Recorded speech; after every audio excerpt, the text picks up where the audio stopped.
pemirsa Timex Forum dimanapun Anda berada. Jumpa lagi dalam podcast Timex kali ini.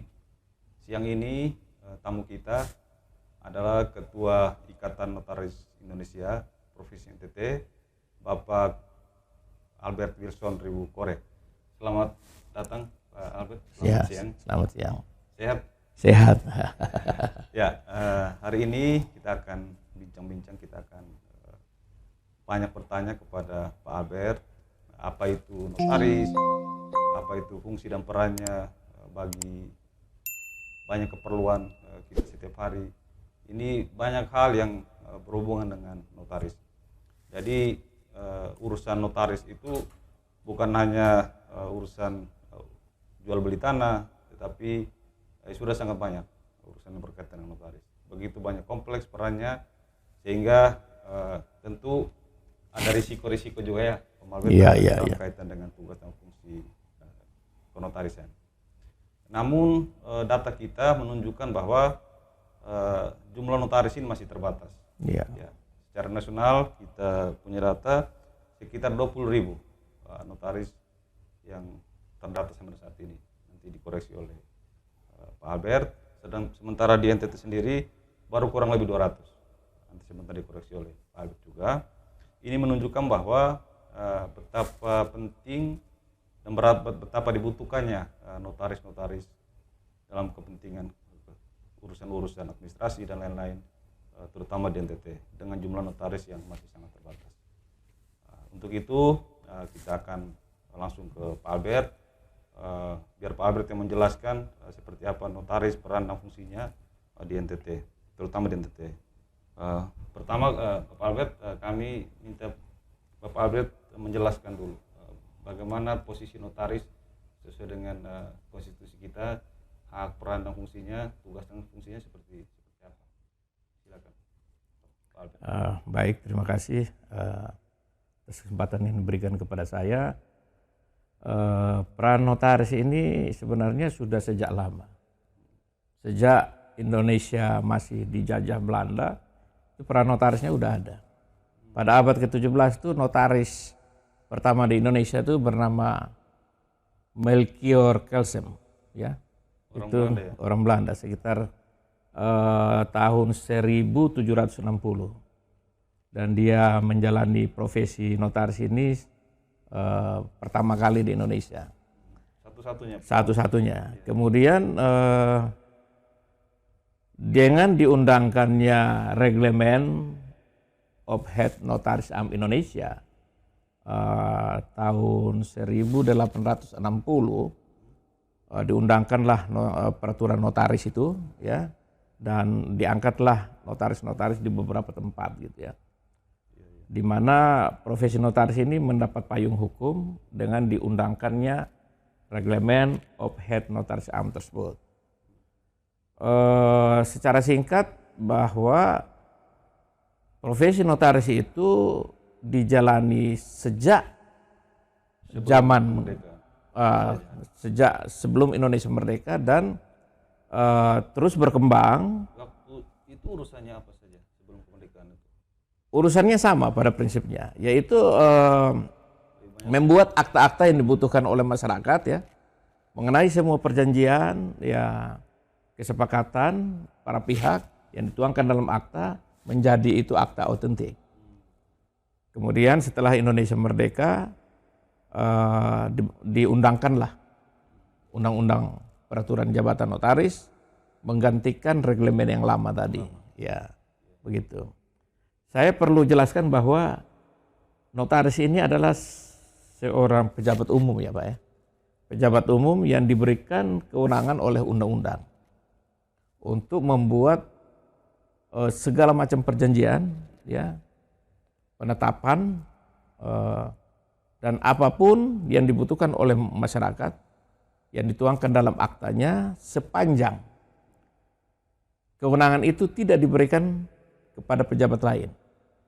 Jadi fungsi notaris ini bersifat umum, ya, bersifat umum di mana semua perjanjian yang diinginkan oleh masyarakat boleh dibuatkan dalam bentuk akta. Sepanjang akta itu tidak ditugaskan kepada pihak lain. Maksudnya apa? Maksudnya ada akta-akta lain yang merupakan ranah atau pejabat lain seperti akta catatan sipil, ya, akta perkawinan, ya, akta kematian. Itu dikecualikan kepada pejabat lain. Nah, itu notaris nggak boleh membuat itu. Jadi notaris hanya membuat akta-akta yang bersifat umum, begitu. Nah, fungsi notaris begitu, sehingga masyarakat yang membutuhkan suatu perjanjian, suatu kesepakatan yang dituangkan dalam suatu akta, bolehlah dia meminta jasa notaris untuk dibuatkan aktanya. Pak Albert, mungkin lebih sederhananya, apakah betul pemahaman umum bahwa keputusan notaris itu, yang dibuat notaris itu sama kuatnya dengan keputusan pengadilan? Ya. Seperti itu ya. Jadi itu dari status legalitas aktanya. Akta itu bersifat akta otentik. Ya, akta otentik itu akta yang dibuat dalam bentuk dan dalam syarat-syarat yang ditentukan oleh undang oleh pejabat yang berwenang. Nah, kebetulan sekali notaris ini berwenang untuk membuat akta itu, sehingga akta itu mempunyai titel otentisitas, otentik gitu ya, yang dipersamakan dengan akta-akta lainnya yang sifatnya otentik yang dilahirkan oleh pejabat-pejabat yang lain gitu. Lebih khusus Pak Albert, peran notaris dalam perjanjian kredit dan di perbankan terutama mengenai pengikatan jual beli, mohon dijelaskan. Jadi memang peran notaris ini sangat strategis ya, dalam lalu lintas perdagangan ya, lalu lintas perekonomian, di mana masyarakat katakanlah membutuhkan modal-modal tertentu, datanglah dia ke bank ya. Bank dalam hal ini membuat satu perjanjian kredit itu biasanya meminta bantuan notaris untuk dituangkan perjanjian itu dalam suatu kesepakatan yang sifatnya otentik. Sehingga peran strategis daripada notaris di sini untuk menjamin keamanan dari pihak kreditur dan pihak debitur. Ya, sehingga suatu ketika manakala terjadi masalah, apa-apa yang dituangkan dalam perjanjian itu sangat jelas bisa terbaca dengan jelas, sehingga memberikan perlindungan baik itu kepada debitur maupun kepada kreditur. Dalam hal ini bank ya. Jadi mengikat antara mengikat para pihak ya. Ya. Berjanji di situ. Ya. Kekuatan hukumnya di situ ya. Perjanjian perdata ya. Ya, perjanjian perdata lah. Jadi kecuali ada manifestasi baru bisa diselesaikan sampai dengan di pengadilan ini apa? Ya. Jadi kalau saya lihat dalam kaitan dengan praktik perbankan itu ada dua hal yang perlu kita lihat di situ, yaitu ada perjanjian pokok dan ada perjanjian aksesorir. Perjanjian pokoknya itu yaitu berupa perjanjian kredit antara debitur dan kreditur, dan perjanjian aksesorir atau pelengkap daripada perjanjian pokok itu yaitu penyerahan barang sebagai jaminan untuk menjamin ketertiban pembayaran daripada debitur kepada pihak kreditur. Itu masuk pelengkap ya. Jadi pelengkap, sehingga bagaimanapun juga bank memerlukan jaminan itu. Sehingga ada perjanjian pokok, ada perjanjian aksesorir yang melengkapi perjanjian pokok. Begitu. Dan peran strategis daripada notaris di sini yaitu membuat akta itu jelas, terang, dan pengikatan aksesorir itu sudah merupakan ranah PPAT lagi. Ranah PPAT lagi yang bertugas untuk membuat akta-akta ya, akta pemberian hak tanggungan untuk melengkapi perjanjian pokok tadi. Itu begitu. Kaitan dengan PPAT gitu. Ya. Dan ini juga terkait dengan fidusia itu ya. Fidusia juga salah satunya fidusia. Fidusia merupakan jaminan tambahan juga. Iya. Merupakan salah satu bentuk jaminan tambahan atau aksesorir daripada perjanjian pokok gitu. Iya.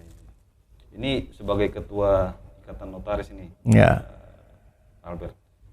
Pertama mungkin diklarifikasi dulu jumlah notaris kita betul ya sekitar. Ya, 100 lebih, 120-an ya. 20-an. Memang ada tersebar di berbagai ada kabupaten yang tidak punya. Ada beberapa kabupaten yang belum, seperti di Malaka, mungkin dalam waktu dekat akan terisi gitu ya. Jadi semuanya sudah menyebar, sudah cukup untuk melayani kepentingan masyarakat. Sudah cukup representatif ya, cukuplah.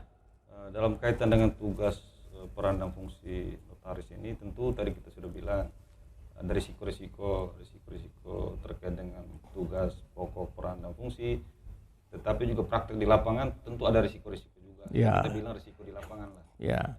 Bagaimana sebagai ketua ini mengatasi risiko-risiko itu, melakukan pembinaan, bahkan sampai terakhir melakukan keputusan-keputusan atau memberikan sanksi-sanksi tegas kepada anggota. Ya. Mungkin Pak Albert bisa menjelaskan sejauh ini seperti apa? Profesi notaris ini sebenarnya profesi kepercayaan masyarakat ya. Dalam menjalankan profesi notaris ini itu ada dua instrumen pokok yang merupakan kontrol terhadap, baik itu terhadap etika notaris, juga terhadap notaris itu sendiri dalam menjalankan tugas dan profesinya sebagai notaris. Satu adalah instrumen Majelis Pengawas Daerah. Majelis Pengawas Daerah Notaris ini dia berfungsi untuk menerima semua pengaduan dari masyarakat mengenai etika dan tata kerja daripada notaris itu. Langsung ke majelis. Ke majelis, dan majelis akan memanggil untuk memberikan klarifikasi dan memutuskan apakah pengaduan daripada masyarakat itu benar atau tidak, sehingga bisa diputuskan di tingkat majelis ya, oleh majelis. Kemudian ada instrumen kedua yaitu majelis kehormatan notaris wilayah ya, kalau di provinsi. Instrumen ini itu justru melindungi notaris dari tindakan-tindakan, artinya bukan tindakan ya, dari hal-hal yang dirasa perlu diselesaikan pada tingkat majelis kehormatan, atau perlu majelis kehormatan memberikan suatu rekomendasi untuk pemeriksaan dari penyidik atau aparat hukum lainnya.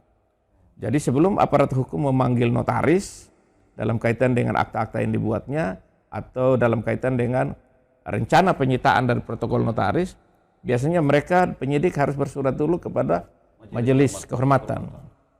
Nah, majelis kehormatan akan memanggil notaris untuk klarifikasi apakah itu merupakan pelanggaran atau tindak pidana yang perlu mendapat persetujuan dari majelis kehormatan dalam memenuhi panggilan penyidik atau tidak, begitu. Jadi instrumen ini instrumen yang saya kira cukup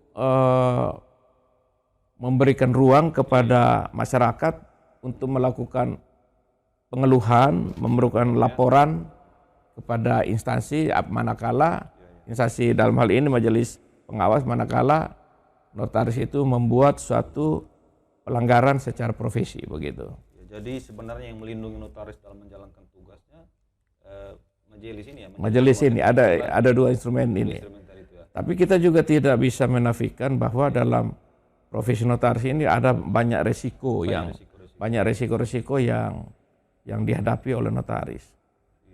Sepanjang pengetahuan saya, resiko-resiko itu timbul dari konflik para pihak sendiri. Jadi kadang-kadang para pihak ini kadang-kadang udah jelas-jelas menandatangani akta di hadapan notaris pun besok-besok kalau udah terjadi konflik, dia nggak mengakui. Dia nggak mengakui bahwa dia menandatangani akta itu di hadapan notaris. Bahkan ada yang lebih ekstrim, dia menyatakan saya tidak kenal notarisnya itu. Saya tidak tahu kantornya. Kalau seperti itu apa yang nanti dilakukan oleh kita tetap profesional, memberikan kesaksian kepada penyidik apabila itu memang dilaporkan ke kepolisian dengan membawa bahan-bahan data-data yang ada pada protokol notaris gitu. Jadi memang profesi notaris ini profesi yang banyak membantu masyarakat, tapi juga penuh resiko. Penuh resiko bahwa manusia ini tidak semuanya jujur, Pak. Tidak semua jujur. Tidak semua jujur, sehingga apabila di kemudian hari dia merasa dirugikan, dia mengkomplain, dia menyangkali tanda tangannya itu. Itu sering terjadi ya? Sangat sering. Kalau bisa diklasifikasikan Jumlah saja. Sebulan itu kira-kira berapa kali dirata-ratakan? Memang tidak terus, tapi sering dihadapi oleh rekan-rekan notaris, sehingga menjadi pengeluhan. Kami sebagai ketua sering mendapatkan pengeluhan-pengeluhan semacam itu, dan di tingkat kepolisian banyak yang dapat diselesaikan, ada yang tidak bisa diselesaikan, akhirnya berlanjut ke tingkat proses berikutnya begitu. Jadi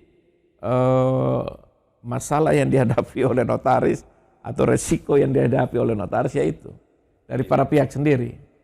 Kalau notarisnya nakal, saya menjamin bahwa sepanjang saya menjabat dan sepanjang saya berprofesi sebagai notaris, tidak ada niat apapun dari notaris untuk mencelakakan diri sendiri. Karena apa?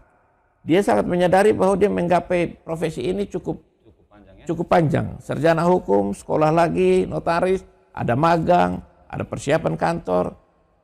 Kalau dia berpikir secara logika, nggak mungkin lah dia menjual profesinya itu hanya untuk segelintir orang atau untuk kepentingan 1 akta, 2 akta begitu.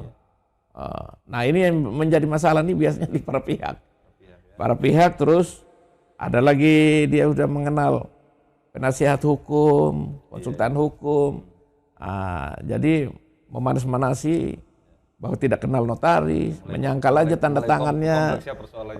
Jadi semacam melebar begitu kan. Akhirnya bagaimanapun juga notaris harus mempersiapkan diri untuk menghadapi tuduhan-tuduhan semacam itu gitu. Dan risiko itu sudah oleh ketua dan anggota. Iya. Sendiri saya sendiri pernah sering mengalami. Saya sendiri sering mengalami begitu. Jadi itu merupakan risiko jabatan. Seperti juga kita berkendaraan, ada orang nyebrang yang tanpa kita antisipasi, ya udah merupakan risiko, kita harus berhadapan dengan masalah hukum lah. Sebagai ketua ID senior, yang dihormati lah katakanlah di anggota notaris, bisa diberikan tips-tips khusus kepada para anggota notaris untuk menghindari seperti tadi, misalnya para pihak yang ingkar persetujuan, ingkar janji lah seperti itu. Kira-kira apa tips yang?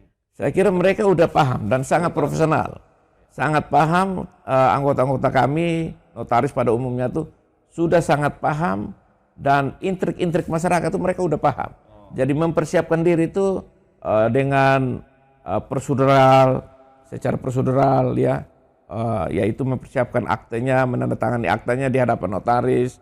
Semua prosedur itu saya kira mereka udah siap, udah paham, dan tidak perlu mungkin kita memberikan tip lagi.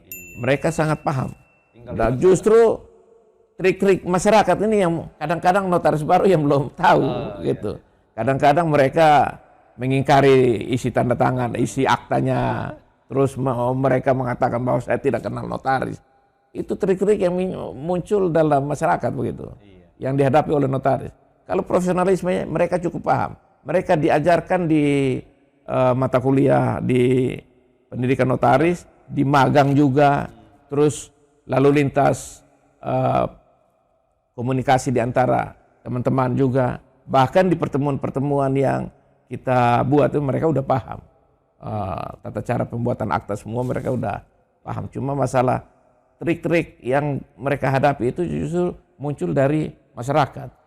Contoh yang paling krusial itu adalah mereka tidak mengakui isi tanda tangan akta itu. Mereka tidak mengakui isi akta, mereka bilang tidak pernah dibacakan, padahal dibacakan. Itu fatal itu. Itu yang kita berurusan dengan orang-orang semacam ini yang kita agak repot. Tapi sejauh ini diselesaikan secara persuasif. Banyak yang diselesaikan secara persuasif, banyak juga yang artinya harus berkorban untuk menetralisir keadaan ini. Itulah risiko-risiko dari notaris begitu. Begitu, Pak. Satu yang menarik, Pak Albert. Ini sesuai dengan kondisi yang terjadi di masyarakat di lapangan. Masyarakat itu kadang kurang memahami perjanjian fidusia. Ya. Ada penjaminan barang yang kredit ya. Ya. Motor, katakanlah motor lah atau barang apalah. Ini yang perlu penjelasan, Pak Albert. Ya. Bagaimana posisi kita sebagai debitur yang terikat dalam perjanjian fidusia, biar masyarakat paham. Ya. Ini memang menarik, Pak ya. Jadi seperti saya jelaskan awal, perjanjian di bank itu ada dua, ya, perjanjian pokok dan perjanjian aksesorirnya. Fidusia merupakan aksesorir, ya. Fidusia itu sebenarnya kalau bahasa Belandanya itu fiducia eigendom overdrag. Jadi fiducia eigendom overdrag adalah di mana barang itu dikembalikan lagi kepada kepada orangnya, cuma hak miliknya yang berpindah kepada kreditur. Sederhananya dititipkan ya? Ya, benar ya? betul, dititipkan saja kepada debitur. Jadi kendaraan itu tetap dipakai oleh debitur. Lain dengan gade. Kalau gade barang itu tetap dipegang oleh kreditur. Cuma status hak miliknya yang diserahkan sebagai jaminan kepada kreditur. Sehingga begini, yang terjadi dalam masyarakat ini mengenai fidusia ini biasanya motornya ini udah cicil, terus berapa bulan kemudian macet, terus ada namanya kolektor yang mengambil, ambil di rumah atau di jalan. Ini sebenarnya kalau menurut saya pelaksanaan eksekutorial yang tidak tepat. Pelaksanaan eksekutorial yang tidak tepat. Punya kewenangan eksekutorial tetapi pelaksanaannya yang tidak tepat. Tidak tepat. Saya kira kita harus koreksi terhadap tindakan-tindakan ini. Saya menganjurkan kepada teman-teman atau saudara-saudara yang kredit fidusia terus mau pegang motor terus nggak bayar, itu kalau misalnya Anda menyerahkan ada penyelesaian kesepakatan, silakan menyerahkan itu. Tapi kalau misalnya Anda keberatan itu satu saja, pada angka. Kalau angkanya misalnya tidak tepat, Anda keberatan dengan angka, katakanlah menurut finance-nya angka kredit yang saudara belum lunasi 100.000, 100 atau 700.000 katakanlah begitu. Kemudian menurut Anda saya sudah lunasi tinggal 600, sehingga timbul perbedaan angka dalam hal ini. Itu harus diselesaikan secara mekanisme gugatan perdata. Tidak bisa langsung mengeksekusi begitu. Eksekusi secara bebas begitu kalau misalnya pemilik motornya mengikhlaskan untuk menyerahkan sepeda motor itu. Tapi kalau pemilik motornya atau tidak mau kasih, jangan dipaksakan. Laporkan ke kepolisian bahwa ini perampasan, begitu ya. Ini harus memberikan pencerahan kepada saudara-saudara kita, masyarakat kita, bahwa Anda sebenarnya kalau menyerahkan motor itu keliru, ya, kecuali Anda sendiri mengikhlaskan, betul saya nggak bayar 3 bulan, Anda boleh mengambil itu. Tapi keputusan pengadilan tapi kalau mengenai perjanjian kreditnya Anda sudah bayar, terus katakanlah Anda bersikukuh untuk tidak mau menyerahkan motor itu, maka mekanisme yang harus ditempuh gugatan perdata biasa, nggak bisa langsung dieksekusi begitu. Anda bukan orang pengadilan untuk langsung mengeksekusi. Ini harus dipahami oleh masyarakat. Baik, terima kasih Pak Albert, informasi yang sangat baik, sangat menarik untuk masyarakat. Sekarang bagaimana dengan kelembagaan? Sebagai ketua ID tentu punya tugas kewenangan yang cukup besar ya Pak Albert. Tadi disampaikan belum semua punya cabang di semua kabupaten kota di NTT. Pertama mungkin dijelaskan dulu kabupaten mana yang belum punya cabang, lalu bagaimana penataan kelembagaan untuk bisa menjangkau semua kepentingan masyarakat berkaitan dengan peran-peran dari notaris PPAT. Jadi memang saya masih tinggal Malaka aja. Mungkin dalam waktu dekat terisi. Sabu sudah terisi ya. Sudah ada orang yang mau rencana ke sana, dan justru pelayanan notaris kepada masyarakat ini, kehadiran notaris di tiap kabupaten ini sudah cukup bisa melayani kepentingan masyarakat ya. Jadi saya sebagai ketua ya mengadakan pembinaan ya, kita kadang-kadang share lewat grup aja Iya, iya. kalau ada masalah begitu kan. Tapi biasanya juga ada semacam pengeluhan begitu, pengaduan begitu, mengatakan lama pengurusan itu cukup memakan waktu. Pengurusan Pengurusan akta-akta berkaitan dengan notaris itu cukup waktulah seperti itu. Apakah karena beda beda wilayah, beda tempat, kebutuhan masyarakat itu tidak sama. Misalnya Kota Kupang begitu banyak kebutuhan sehingga ya harus rela lah menunggu sampai dengan 1 minggu 2 minggu. kalau pelayanan, jadi kita bagikan dulu Ataukah dua. ada indikator waktu tertentu yang harus dipenuhi oleh notaris supaya tidak terkesan tidak bertele-tele, tidak terkesan harus menunggu dia. Apakah ada aturan seperti itu dari? Tidak, saya kira begini Pak. Kalau dari sisi notaris itu relatif pelayanannya cepat gitu. Cepat karena setelah penandatanganan segera sesudah penandatanganan itu langsung dibuatkan akta turunannya, turunan aktanya. Yang dirasakan masyarakat lama itu mungkin dari sisi PPAT-nya Pak. Oh iya, Pejabat pembuat akta tanahnya. Karena pejabat pembuat akta tanah ini ya sangat berkaitan dengan instansi lain. Jadi setelah pembuatan akta PPAT-nya itu atau akta peralihan haknya itu kita harus daftarkan lagi ke pihak BPN. Nah biasanya agak sedikit lama di pihak BPN, makanya kadang-kadang masyarakat mengeluh gitu. Tapi saya kira di semua kabupaten pelayanan BPN sekarang udah bagus lah, udah bagus, udah cukup tertib lah. Ya. Kaitan dengan itu Pak Albert, soal kelembagaan juga. Tentu ini juga membangun kemitraan secara kelembagaan dengan pihak lain yang terkait, terutama dengan Kanwil Hukum dan HAM. Saya sering lihat sering dilakukan koordinasi, mungkin juga dengan BPN atau dengan lembaga-lembaga lain yang tujuannya untuk semakin mempermudah, memperlancar urusan layanan, ya betul. Mungkin Pak Albert bisa jelaskan. Betul, dari dengan pihak Kanwil karena mereka merupakan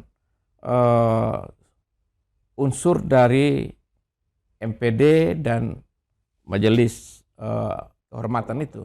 Jadi dua instrumen tadi mereka salah satu unsur di dalamnya, baik itu di Majelis Pengawas Daerah maupun di Majelis Kehormatan Wilayah gitu ya. Jadi kami sangat dekat dengan pihak Kanwil Kementerian Hukum dan HAM gitu ya. Dengan pihak BPN karena kami merupakan anggota-anggota PPAT yang sering berhubungan langsung dengan pihak BPN dalam rangka proses pendaftaran haknya, kami juga mempunyai jalinan hubungan baik dengan pihak BPN di tiap kabupaten begitu. Jadi ini suatu hubungan yang memang bukan saja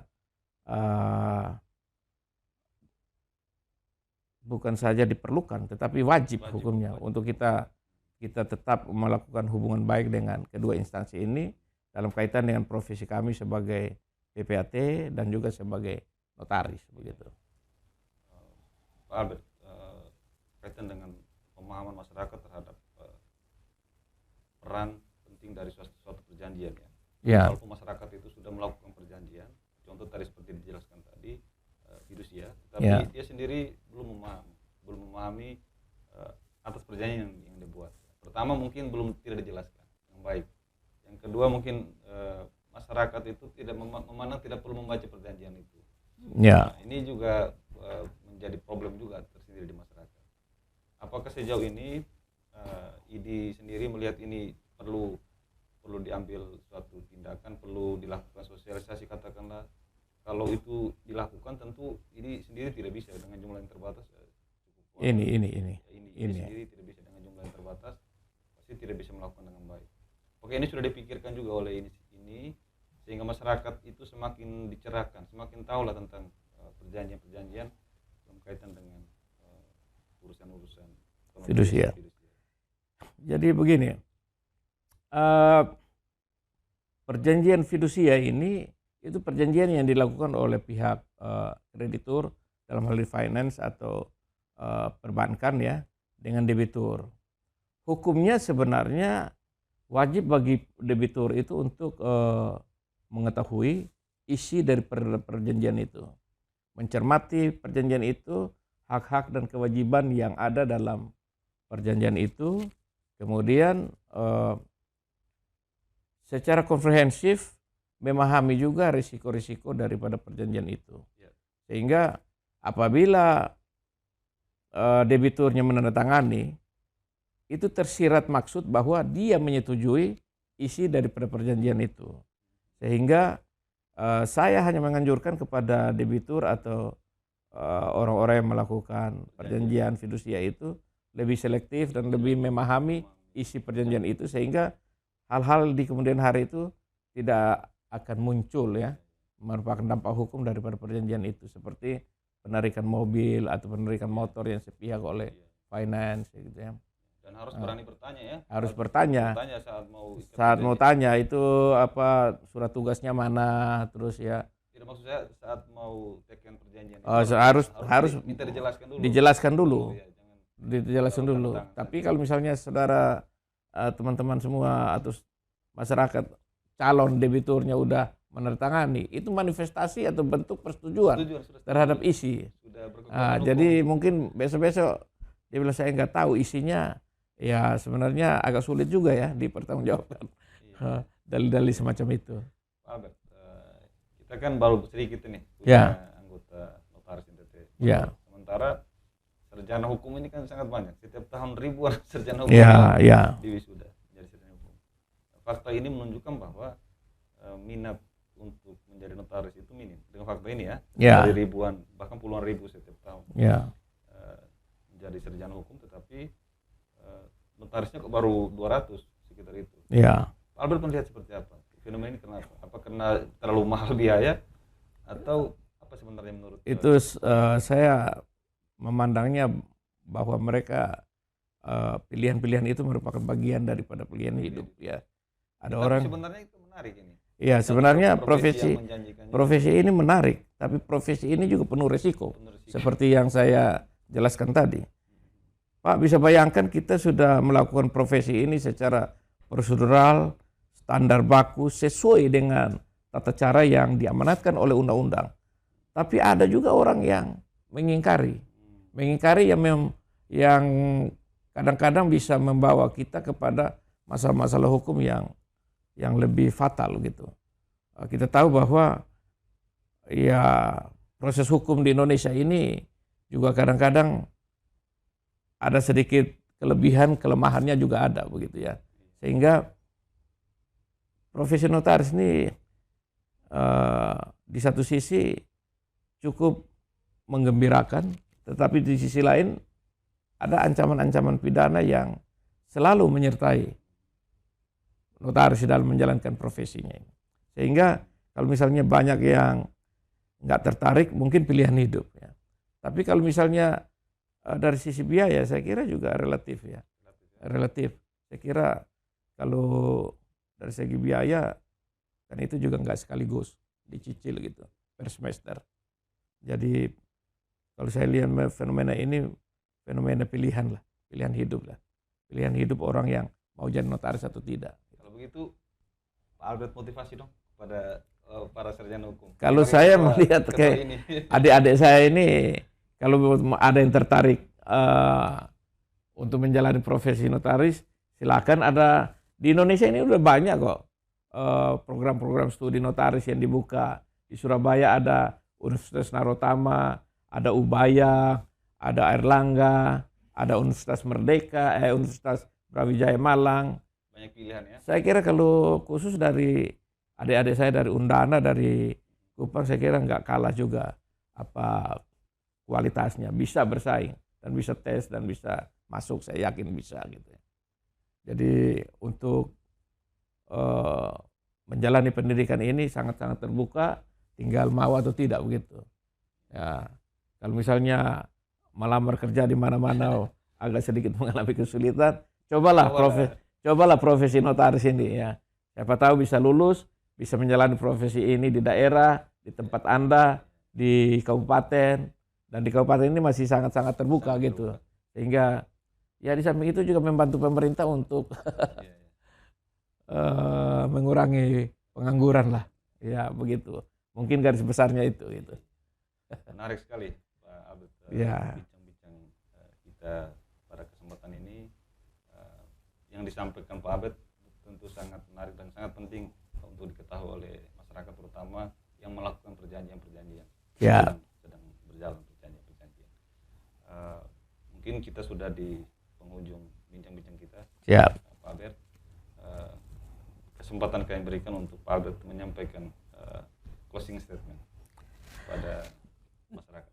Jadi saya memberikan apresiasi kepada Timex dulu ya. Ya, apresiasi yang tinggi untuk saya bisa berbicara pada kesempatan ini, dan statement kami, closing statement kami bahwa profesi notaris ini profesi yang sebenarnya cukup membantu lalu lintas perdagangan, perekonomian masyarakat ya, dan cukup menjanjikan ya untuk teman-teman, saudara-saudara kita yang masih sarjana hukum. Marilah kita coba ya bergabung dengan profesi ini, mudah-mudahan bisa bermanfaat lah untuk masyarakat. Karena bagaimanapun juga hidup memang pilihan, tapi bermanfaat untuk masyarakat juga, saya kira juga itu pilihan yang baik ya. Mengabdi kepada masyarakat, mengabdi dengan lewat profesi notaris ini untuk supaya kita juga bisa berguna bagi masyarakat, berguna bagi keluarga kita, berguna bagi masyarakat sekeliling kita semua gitu ya. Itu, terima kasih. Baik, terima kasih Pak Albert, Ketua Ikatan Notaris Indonesia Profesi NTT. Pemirsa, kita sudah mendengar bincang-bincang kita dengan Ketua Ikatan Notaris Indonesia Profesi NTT, Pak Albert Wierson Ribukore. Apa yang disampaikan Pak Albert tentu sangat bermanfaat bagi masyarakat secara umum. Betapa pentingnya perjanjian yang dilakukan para pihak yang melibatkan masyarakat, yang dilakukan oleh notaris. Terlepas dari itu, profesi notaris juga seperti yang disampaikan Pak Albert tadi cukup berisiko. Itulah dimanapun profesi tentu selalu ada risiko. Dan terakhir, pilihan kepada calon-calon notaris ini juga kesempatan yang baik untuk Anda menjadi notaris-notaris yang akan membantu pemerintah mengatasi pengangguran dan menyelesaikan persoalan-persoalan yang berkaitan dengan kenotariatan. Ya, demikian podcast kita kali ini. Jumpa lagi di podcast Timex selanjutnya.